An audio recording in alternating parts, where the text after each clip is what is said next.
Hello everyone, welcome to active chemistry classes. And आज हम करेंगे कुछ और पीरियोडिक प्रॉपर्टीज़ एंड उनके trends.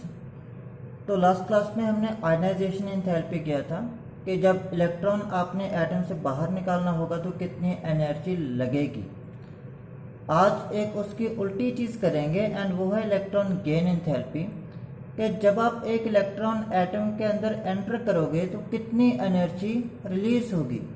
So energy released when electron is added to the outermost shell of an atom of the element. That is known as the electron gain enthalpy.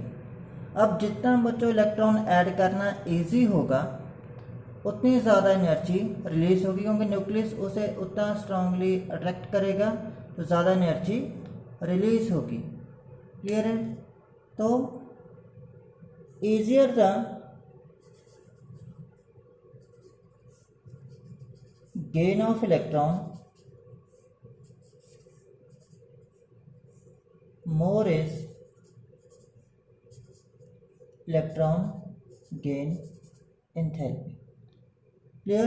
तो जितना electron gain करना easy होगा electron gain enthalpy उतनी ही ज़्यादा होगी। अब ये किन फैक्टर्स के ऊपर डिपेंड करेगी? तो फैक्टर्स क्या हैं बच्चों? फर्स्ट है size.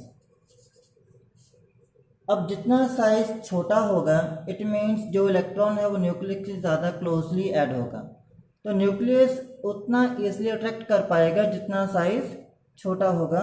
So smaller the size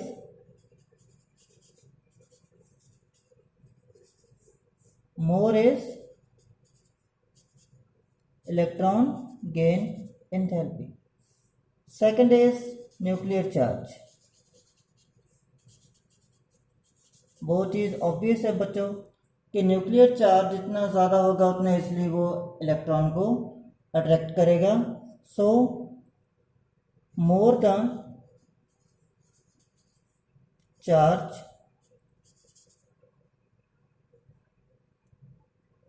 more is electron gain enthalpy.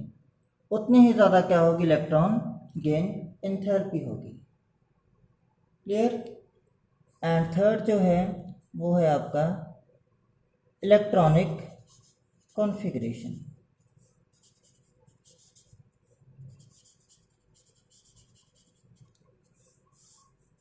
तो अगर बच्चों कॉन्फ़िगरेशन स्टेबल है तो इलेक्ट्रॉन गेन करना डिफ़िकल्ट होगा, क्योंकि वो स्टेबल से अनस्टेबल नहीं जाएगा। लेकिन अगर वो अनस्टेबल से स्टेबल जा सकता है तो बहुत ईजिली इलेक्ट्रॉन गेन करेगा। क्लियर है? तो कॉन्फ़िगरेशन भी उससे काफ़ी हद तक डिसाइड करेगी, जस्ट लाइक जैसे हमने आयनाइजेशन एंथैल्पी के केस में किया था। तो नेक्स्ट है हम देखते हैं कि ये जो वेरिएशन है ये वेरिएशन इसकी along period and along group कैसे वेरी करेगी।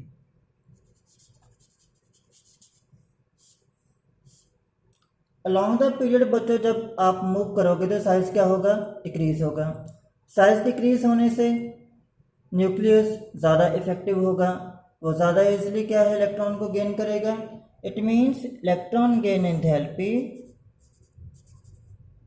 क्या होगी? इंक्रीज होगी अलॉन्ग पीरियड। अब ग्रुप में क्या होता है? ग्रुप में साइज क्या होगा? इंक्रीज। साइज बड़ा होने से इलेक्ट्रॉन का ऐड क्या होगा? डिफ़िकल्ट। इट मीन्स जो इलेक्ट्रॉन गेन एंथैल्पी है वो क्या हो जाएगी? Decrease along the group. Clear है? तो ये जनरल ट्रेंड्स हैं कि along the period electron gain enthalpy increase होगी एंड अलोंग द ग्रुप वो क्या होगी? डिक्रीज होगी। अगर कोई एक्सेप्शन आती है तो वो आएगी due to the electronic configuration. हम एक केस ले लेते हैं, जैसे मान लो आपके पास है, एक्सेप्शन लेते हैं हम, नाइट्रोजन एंड कार्बन। नाइट्रोजन का एटॉमिक नंबर 7 एंड कार्बन का एटॉमिक नंबर है हमारे पास 6। तो कॉन्फ़िगरेशन क्या है, 1s2 2s2 2p3, 1s2 2s2 2p2। अब कार्बन का एटॉमिक नंबर 6 है, कॉन्फ़िगरेशन p2 है, नाइट्रोजन का 7 है, कॉन्फ़िगरेशन p3 है। इट मीन्स नाइट्रोजन कार्बन के बाद वाले ग्रुप में आएगा। मीन्स आप पीरियड में मूव करोगे तो कार्बन पहले आएगा और आपका जो नाइट्रोजन है वो बाद में आएगा। लेकिन क्या है कि कार्बन की कॉन्फ़िगरेशन है p2 और नाइट्रोजन की है p3। p3 एक हाफ फिल्ड कॉन्फ़िगरेशन है, p2 एक पार्शियली फिल्ड है। तो p2 में जब वो गेन करेगा तो वो क्या बनेगा, p3। लेकिन जब वो p3 में गेन करेगा तो क्या बनेगा, p4। अब p4 एंड p3 में से तो p3 ज़्यादा स्टेबल है। इट मीन्स कार्बन ईजिली उसे गेन करना चाहेगा। यहाँ पे चेंज आ गया कि मीन्स कार्बन के बाद आएगा नाइट्रोजन, फिर भी नाइट्रोजन की इलेक्ट्रॉन गेन एंथैल्पी कार्बन के कंपैरेटिवली कम होगी। Is it clear? Next property है बच्चों, वो है इलेक्ट्रोनेगेटिविटी।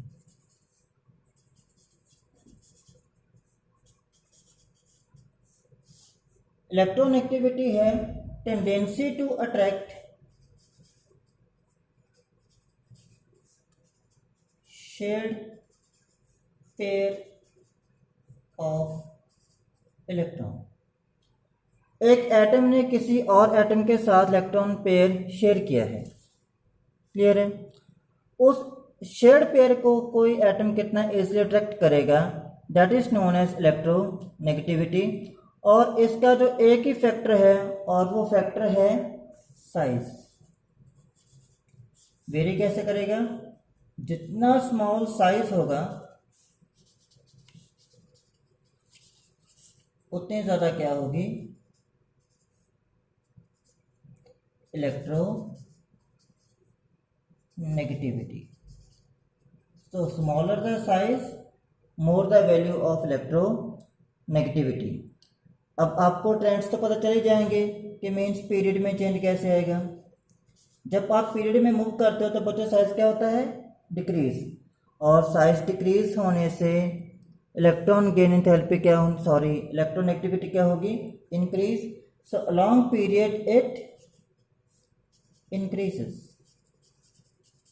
तो ऑब्वियस है कि अलॉन्ग द ग्रुप कैसे जाएगी, साइज इंक्रीज हुआ तो इट विल डिक्रीज। क्लियर है?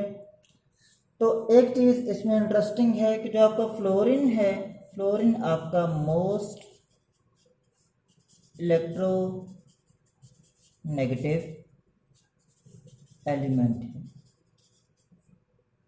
क्योंकि फ्लोरीन आपका सेकंड पीरियड का एलिमेंट है और उस सेकंड पीरियड में वो सबसे लास्ट आएगा, क्योंकि उसके बाद तो नियोन है जिसमें इलेक्ट्रॉन वगैरह शेयर नहीं करने ना गेन करने। तो फ्लोरीन का साइज सबसे स्मॉल हो जाएगा और उसका न्यूक्लियस बहुत इफेक्टिव है, दैट्स वाई उसकी इलेक्ट्रोनेगेटिविटी सबसे ज़्यादा होगी।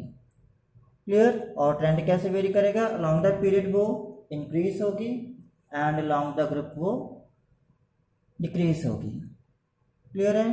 तो ये तीन बहुत इंपॉर्टेंट टर्म्स हैं जो आगे भी यूज होती रहेंगी, ionization enthalpy, electron gain enthalpy and electronegativity. तो one thing I should make clear here that कि जो इलेक्ट्रोनेगेटिविटी है एंड इलेक्ट्रॉन गेन एंथैल्पी है वो तो डिफरेंट टर्म्स हैं। इलेक्ट्रोनेगेटिविटी कंबाइंड फॉर्म में आएगी कि मीन्स सब किसी के साथ इलेक्ट्रॉन पेयर शेयर होगा, और जो इलेक्ट्रॉन गेन एंथैल्पी है वो एक इंडिपेंडेंट एटम के लिए डिफाइन हो सकती है। Is clear? थैंक यू बच्चों फॉर वॉचिंग दिस वीडियो।